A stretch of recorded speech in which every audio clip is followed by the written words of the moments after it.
Good morning, good afternoon, and good evening for another very special edition of WOWSA Live with our host, Ned Dennison. Ned? Hello, everyone. My special guest today is Wes Nolan, an Irishman living in England. We know each other pretty well.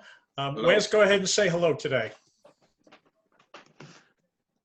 Yeah, hello, everyone. It's great to meet you all. I'm delighted to be here to share my story about successes and life and sports. So looking forward to this one very much. Just in case anybody hasn't figured it out, Wes has the blue shirt and Paul is interpreting for him in the light colored shirt. Okay. Wes, tell us about your early aquatics training and participation.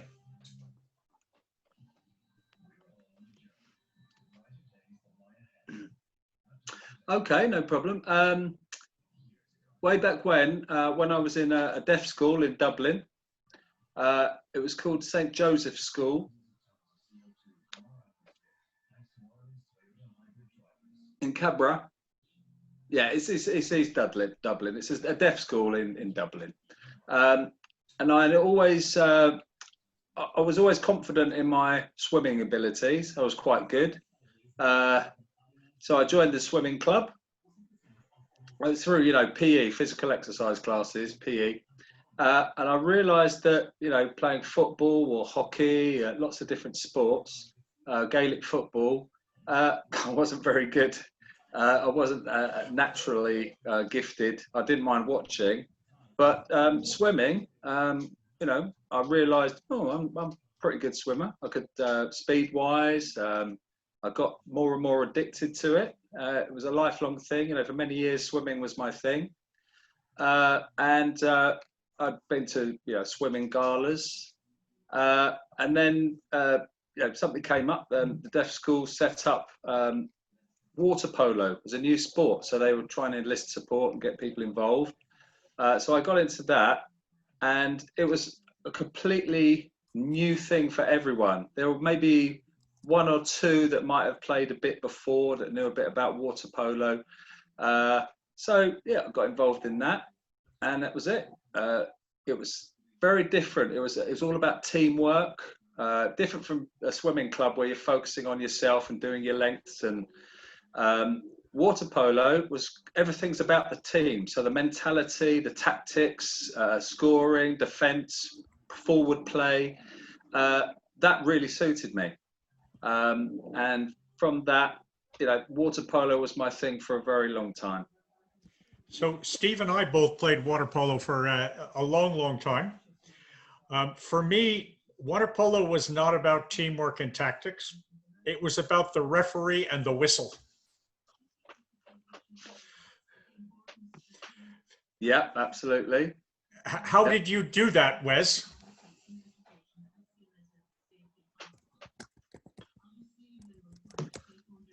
Well, that's a very good point. Interestingly, the referee himself, he developed some hand signals. So, if you're sent off, foul. So it was a very visual thing watching the referee.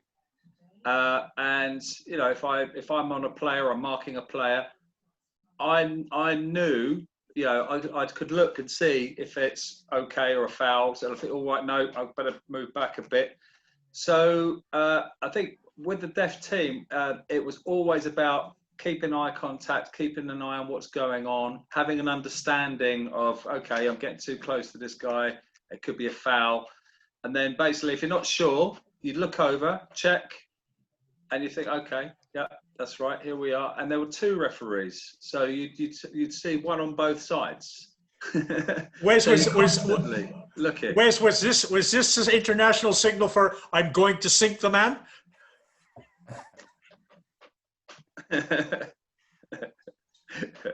Could be, but the point was you had to be constantly looking. So while you're swimming, whether it's backstroke, going forward, you're looking around all the time. So if there's a foul, it could have been me or it could have been someone else. We're all having to group together and swim forward. And it's just a way of checking you're doing the right strategy, that everyone's doing everything the right way. So yeah, with the referees, absolutely, that's something you have to follow and constantly look out for the whole time. So yeah, every single move. You're our third recent disabled swimmer we've spoken to. James Pittar from Australia is blind, and he took great pride in representing his country at international games. Roz Hardiman doesn't have the use of her legs. They're from polio as a child, and she took great pride in representing Great Britain internationally. Tell us about your international career. As I said earlier, we'd started a deaf team, so it was the Dublin Celts or Celts. So this was all, it was a feeder thing for the Deaf Olympics. So there was, as well as Deaf Olympics, there's European Championships. So in terms of the planning and the training, it was always with both in mind.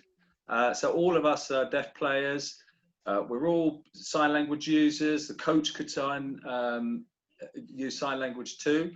So from being part of that, I thought, well, actually, I've got a good chance of getting involved in the European Championships. And it would be, I think there were about 6 or 7 other nations involved. And it was really looking forward to playing other teams from other countries. So the first championships was in Italy. And during those matches, what I realized is that the international standards, the teams we're playing against, was way up.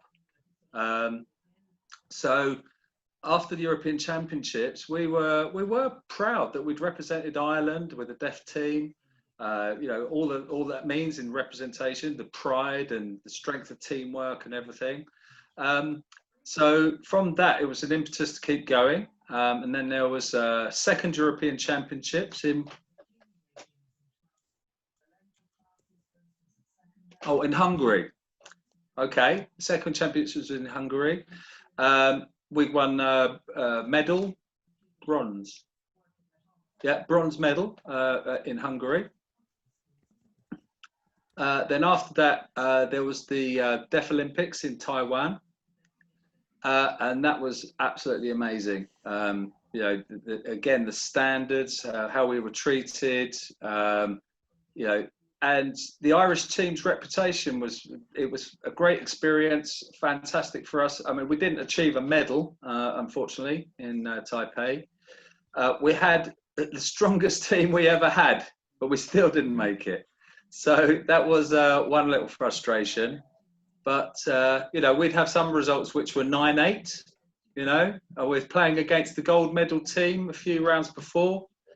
And they're the guys that won the gold medal. Like we played against the Germans, 9-8. You know, it was that close. The net margin of loss was that small. It was, you know, it's just one of those things. But we had a sense of pride and the teamwork and the training that we'd been through for such a long time. It was really well worth it. So from a 30-meter water polo course, when did you turn your eyes to the English Channel?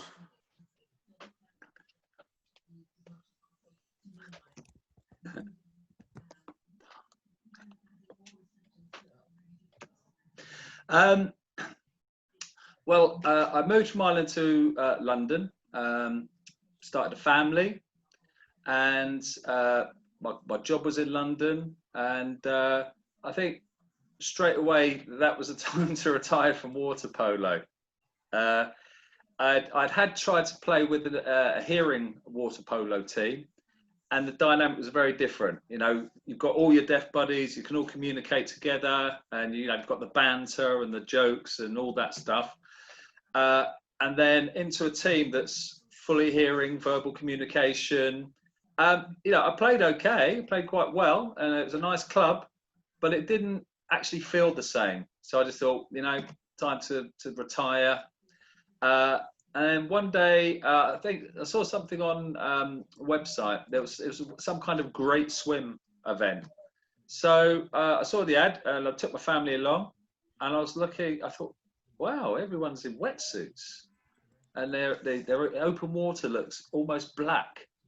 I thought, oh, I've not seen anything like this before. So I thought, yeah, I'll buy a wetsuit. Let's check out what this is about, and started open water swimming. It was called the Great Swim. It was based in London, and I realised very early on, in terms of the strokes, how you're navigating around, it was so new to me, and pain in your neck. Obviously with water polo, you're constantly up and down, up and down, up and down. Your whole position's different, and how you navigate around is different. So that I was absolutely hooked, really addicted to open water swimming. And I'd go to as many open water events as I could. And then I thought, okay, let's look at how can I get further and further. How can I get 10 kilometers, 15 kilometers? I was doing it. I was very tired, but I could do it. And then just something entered my mind. There was a swimmer. He was an ex-water polo player who died, called Shane. Let me just check. Shane Monaghan. Yeah. So sadly, he passed away. He got skin cancer. Now, in 1999, I think I was playing a water polo match, and it ended. And I saw there was some kind of applause going on before a match. I thought, oh, what's going on there? What's this about? Why is he being congratulated? And then someone said to me, he swam the English Channel. And I said, he's done that, and now he's come to play a match here with us. I was like, what? Huh? Then I went home, went on the internet, and I was absolutely amazed. I was shocked at the distance involved. I went, bloody hell. I could manage maybe 10 kilometers a week in training. That was probably the water polo regime. I'm thinking, what, you're doing all these miles in one day? Fast forward from that time, and then I thought, okay, I got into open water. So just hang on. So that was then. I'm thinking I'm a water polo player. I can never do those distances. That's for training for a week, not a day. Fast forward to I'm in open water now. So that's when the realization. I thought, well, I can get a load of miles, get a load of kilometers under my belt, push myself to get further and further, and that's where the germ of the idea started. And that was from Shane Monaghan. He kind of inspired me. So I'd started finding more about the boats and booking them ahead, and I was thinking, okay, 2015. Book it then and aim for August 2017, 2 years ahead, and that's where it went. So you had two important stops along the way. You went down to the beach in Dover to train with them, and then you came out to Cork to train with us. Tell us about the reception you had as a profoundly deaf man who signs.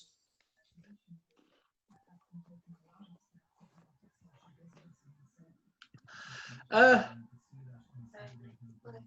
think really, I was looking on the internet, looking at training camps, and I realised that there's beautiful scenery and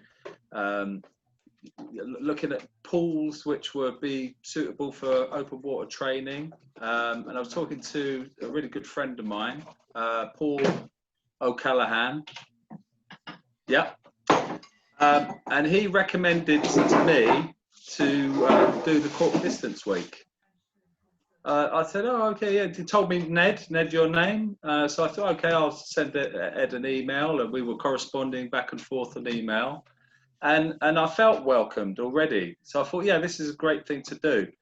And I looked up a lot of articles through the internet, saying about, it's one of the toughest, probably the toughest swimming camp in the world. And I thought, right, that's right for me. That's what I've got to do. So when I got to Cork Distance Week, obviously I was a bit nervous, but my friend Paul was there with me, and he knew the local Cork swimming guys, and he thought, oh, there's one of those guys that can sign a little bit. His name's Alex. Yeah, Alex, really lovely guy. So I was able to sort of talk, and I felt like I fitted in. I felt I was included. My main panic was when they did the induction, where you've got all these, this big semicircle of people talking about their backgrounds. And I mean, my voice when I use it isn't bad. I've got quite a good speaking voice, deaf voice. People can understand me quite well. So I was panicking. So I said to Alex, I said, well, could you, if I on my phone, I put down kind of what my story is and what have you, and what I've done, achievements and all that stuff, and my goals and aims. So obviously everyone in the room's doing their introductions, telling their story. And then when it came to me, Alex and I worked together so he could voice over and get my story across. And it went from there. And everyone was like, afterwards, yeah, clapping. And I thought it was really lovely. People coming over, shaking their hands, and and they say, oh, you need anything, if you're not sure about anything, let me know. There was a few other swimmers that could do a little bit of American Sign Language. And there's some with the Irish Sign Language. So there's little differences, but I was able to work with a lot of people, and they treated me really well. It was fantastic, a really lovely experience. How important was the 6-hour swim in Cork to your career?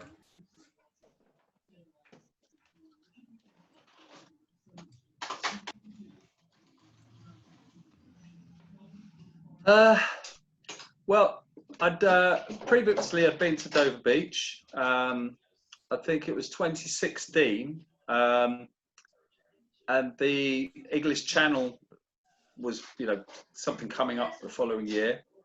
And they gave me, at first it was like, do 2 hours, 3 hours. And that was all I was doing, a maximum of, say, 3 hours at a time. And the 6 hours, that was the big one. And I thought, well, yeah, I have to be able to do this. It's like a mental resilience test. How far can I go? How far can I swim? And obviously, this wasn't the English Channel. That was something ahead for the following year. So I thought, well, I need to know what this is like, pick up some tips, or, I was really determined, right, I'm going to do this 6 hours. I need to get this under my belt to break that barrier. And I think the day before, my 6 hour swim, absolutely awful. I went to a place called the River Lee the day before, and then the next day I felt really, really ill. I had chills, I had shivers, diarrhea, and I thought, I don't feel well at all. I wasn't thinking of cancelling the 6 hours. I thought, no, I've got to do it. I've got to do it, and kind of just switch off how I felt. And yes, the water was absolutely freezing. Must have been about, I think, 12 or 13 degrees. But with me having the chills already, got in, toughed it out, swimming about, keep going, shivering the whole way through, and having diarrhea in the water. 6 hours of hell, awful. I was sick, but luckily, I had access to feeds and warm drinks, and slowly was feeling a bit better. Like I said, I was throwing up in the water, everything, but there was that determination, and I thought, get through this. This is going to happen in the English Channel too, probably. Get it done. And that definitely helped me mentally to understand that you're going to be out of your comfort zone, completely out of your comfort zone. You can't, the quitting is not an option. You have to finish it. So that's when I realised the importance of that. So Wes, you came back to Cork in the next year. And before you came to Cork, you made an arrangement to swim around Cape Clear Island, which is one of the most exposed islands in Ireland. It's 13 kilometers. It had only been done once before. You came to the Distance Week for a couple of days, and then you departed off to Cape Clear. Tell us about your crew. Tell us about the challenges of an epic swim like that.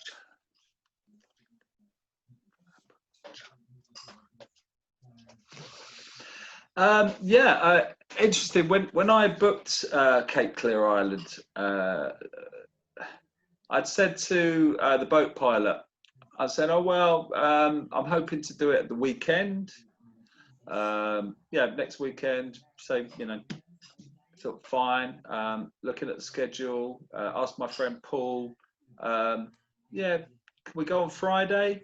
Yeah, no problem. He took annual leave from work. That was great. And then the boat pilot emailed me to say, sorry, we know the weather's going to be absolutely awful. There's going to be terrible rain and so forth. Can we pull it back to the Tuesday? I thought, oh, what can I do? So I spoke to Paul. Can you come on Tuesday? Can you switch your annual leave around? He said, yeah, absolutely. Yeah. So, I said to Ned, listen, I've got to go today, because when am I going to get the chance? So the boat pilot said very clearly, this will be great for your English Channel preparations. In my head, I was destroyed. I was like, have I prepared enough? You had to travel to get there. We managed to get to Cape Clear Island. The boat pilot turned up where we were going to meet, got on the boat, and then it took me to the starting point, around the island. So I'm sitting there on the boat and looking, oh my God, because you could see the waves were, and little whirlpool-y things and swirling around, and I thought, oh my God, the sea is just behaving so differently to what I was expecting. So I thought, okay, yeah, good practice. If I fail, doesn't matter. Got to try, got to test it out. This is the big one.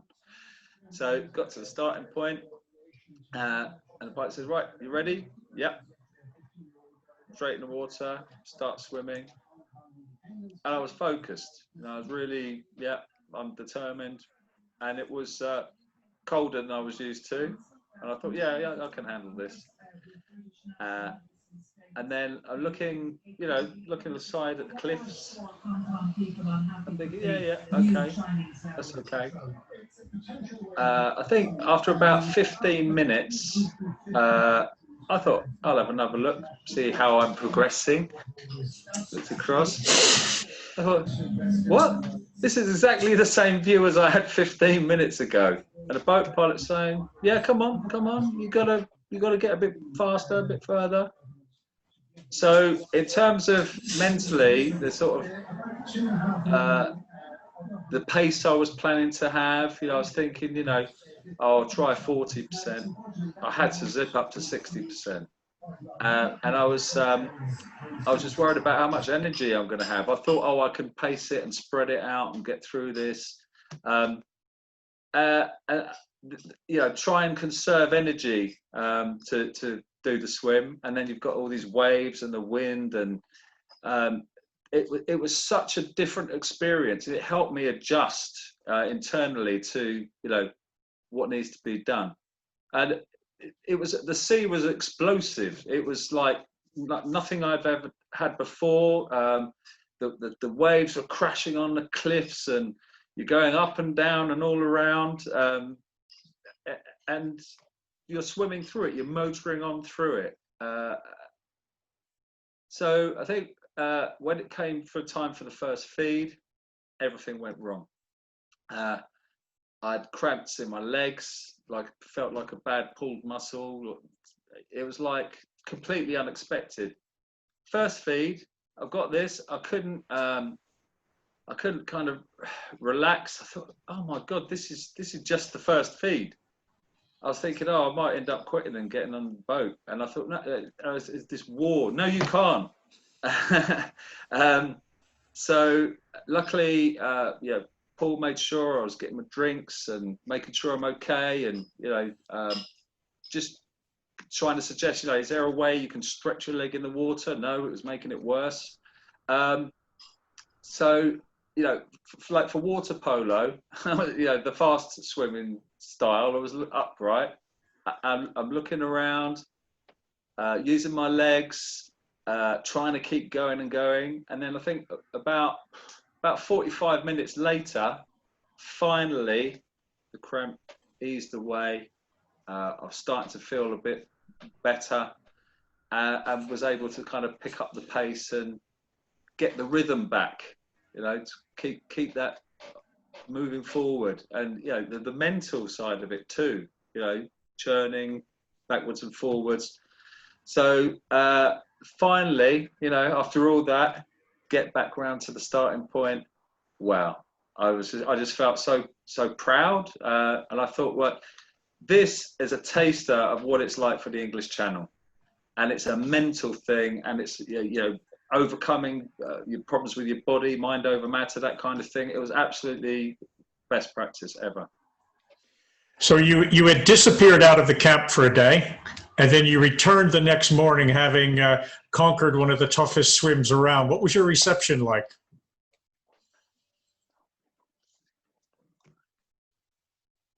Well, yeah, when I arrived, I saw you, Ned, and I maybe kind of hadn't clocked that I was back, and I went, "Hi, Ned." Yeah, I was just kind of pretty cool, and yeah, done the swim, that's done. And then I was thinking about, okay, what's the next thing going to be? I think it was an island swim that day that was being planned, so I had my mind focused on that. And I was pretty sore, shoulders were sore, but it's all right, doesn't matter, I can do it, keep going. Then Ned, you went, come here. And then I could see a bit of lip reading of what people were trying to say. He said, oh, this guy, day before, he's done, he'd done the Cork distance week, and he's done this, and everyone was like really applauding. And my partner Faye, she was there, and she was like, "Oh, well, this is such an amazing, wonderful reception," and it just felt, very welcoming, very respectful. People interested, people coming up and shaking my hand and encouraging, and "Are you okay?" And "Oh, do you want to come and swim with me, buddy up with me?" It was absolutely fantastic. And that made a difference. It was a beautiful reception. So when you were in Cape Clear, and you communicated with the boat, and you said, "How am I doing? How much further do I have to go?" How easy was that? Well, yeah. I said to Paul, my good friend Paul O'Callaghan, he was part of the crew. So I said to him, "Do not tell me where I am," because I thought, you don't want that. English Channel, you've got to just practice that mindset. So he agreed, right, I won't tell you. And even if I was getting angry, going, "Where am I? Where am I?" He would say, "No, that's not what we agreed. Nope." You get your feeds, get on with the swimming. That's it. That's a problem enough. So, in my mind, I'm sort of thinking, "Oh, well, I'm trying to work out where I am now." Mind had gone.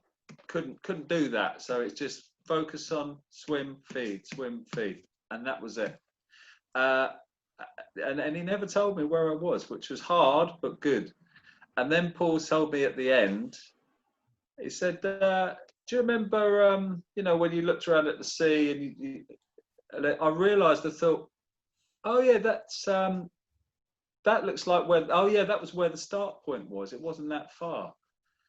And then I was like, "Oh yeah, that's right. I did remember seeing that." So that made me feel completely different as well. It gives you a recharge of your batteries, or a brand new set of batteries. So yeah, then Paul joined me, came in alongside me. I felt like I wasn't alone, and then saw me through back to the starting point. So that was great. A couple of weeks later, Wes, English Channel, you swam over to France. What was your time? Well, altogether it was 16 and a half hours. I wasn't expecting that at all. Yeah, 16 and a half hours. Did you enjoy it?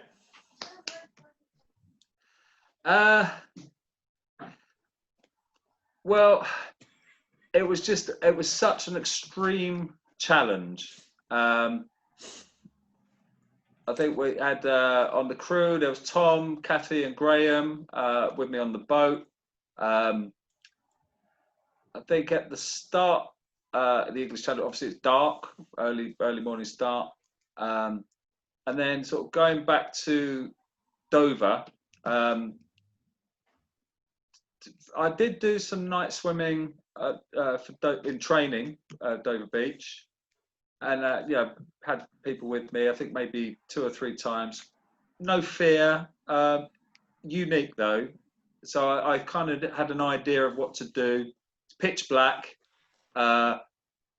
So if I was swimming, I could see just from my left, you could see all the lights, on the shore.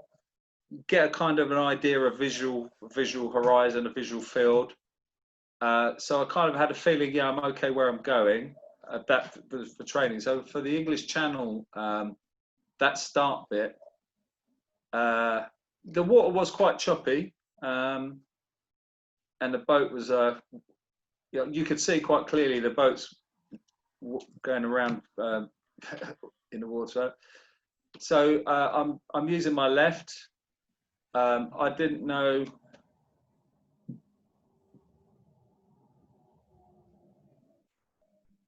So there came a point where I couldn't tell which bit was water and which was the air. So just visually, it's like, what am I seeing here? I'm sort of turning my head a bit more, trying to look up, and thinking, oh, I'm doing that. Oh, water's going in my mouth. So choking, coughing, spluttering. And then on the right, I could see the boat, and I could see the light on the boat, and I could see how the water was moving up and down.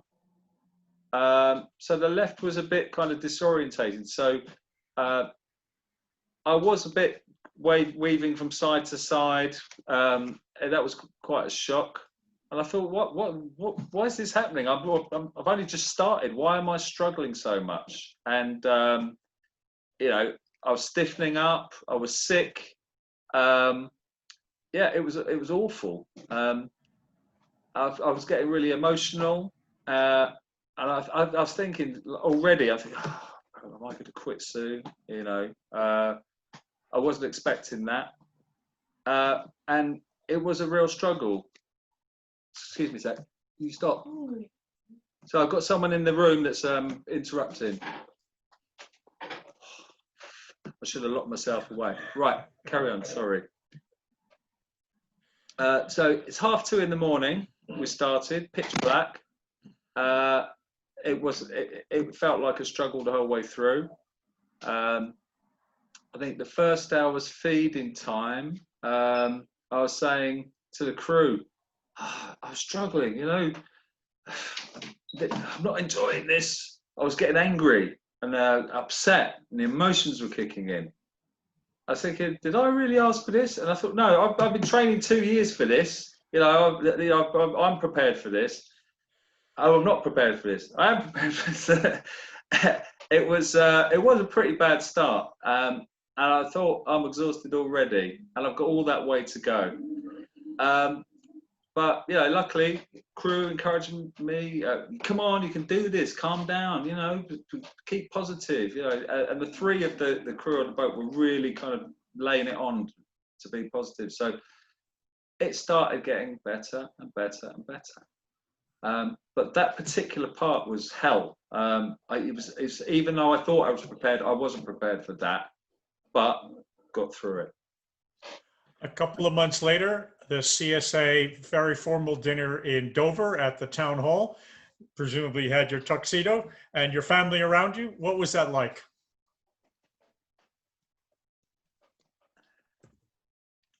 Uh, I, I was just so pleased to sort of see all the old faces and meet everyone again. And I had a sign language interpreter there.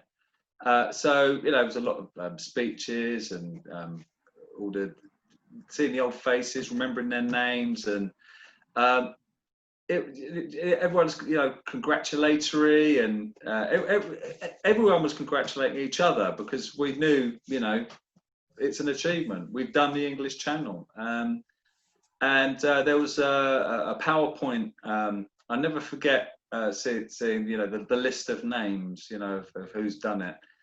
I think, unfortunately, there's another swimmer who sat next to me, and he was, you know, talking away to me, chatting away, and, you know, I was trying to lip read him, and you could understand him okay.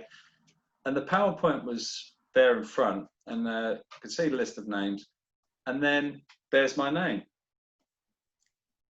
So I had a quick look up, and they said something about some special award that for, you know, something's coming up, and it didn't click. I didn't think, it's not me. Who, I wonder who it is. And so my guy sitting next to me is chatting away still, and they said, "Oh, I think they're calling your name. Are you Wesley?" Yeah, okay. So he's standing up and letting me know that I've been called out, you know.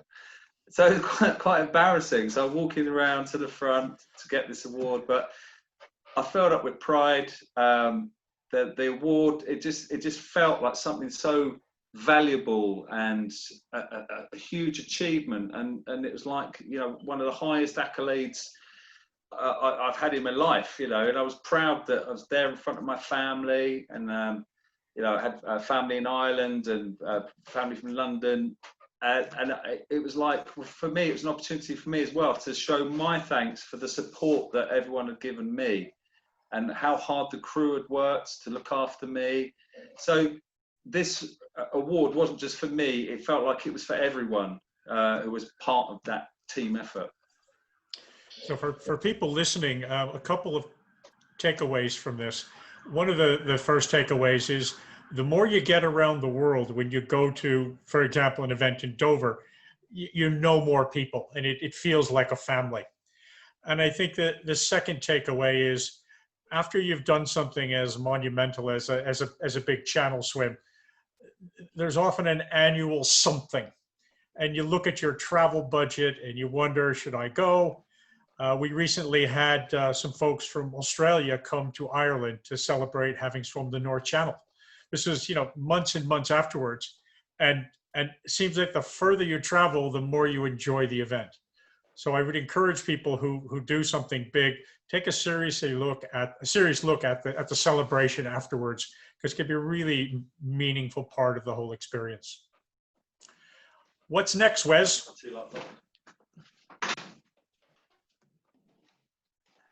Yeah, I mean, you're absolutely right. It's a huge thing. No regrets at all. Life changed a lot in terms of friendships, and, you know, newspapers and websites were contacting me and wanting to interview, and like even the St. Patrick's Day parade, I was invited to sort of join the St. Patrick's Day parade, and, you know, you've got all these clippings and people sending me stuff. Hey, I found this about you, you know.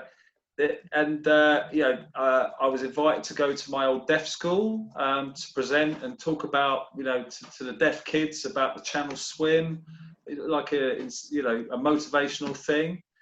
And so I think, well, okay, the English Channel's done. I've got this September, we're going to be a family of 6. So the baby's due in September, so I'm looking forward to, you know, the growing family. But I do have in mind, you know, maybe a couple of years' time, I would like to try the Fastnet Lighthouse to Baltimore, Fastnet Lighthouse, Baltimore. Baltimore. That's something in mind that I'd like to try that swim. You know, that's 21 kilometers. And I'm thinking, you know, no, I'm saying no. Ned's going like that. No. It's 34 kilometers, Wes, because I wanted you to start at the Fastnet, swim around Cape Clear, and then come into Baltimore. No one's ever done that.